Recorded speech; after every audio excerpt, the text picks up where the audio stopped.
யாருது வண்டி? என் ஃப்ரெண்டு கவிதாவோடது. கல்யாணம் யூஎஸில் செட்டில் ஆயிட்டா. பழைய வண்டி தான், வேணா யூஸ் பண்ணிக்கோடின்னு சொன்னான். 20K தான், பொறுமையாக கூட குடுடின்னு சொன்னான். அதான் வாங்கிட்டேன்.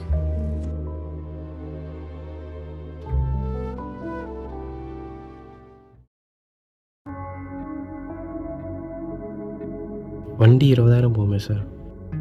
10,000 ரூபாய் வேணா எடுத்துக்கோங்க, இல்லைங்க வேறு பார்ட்டி பார்க்குறோம்.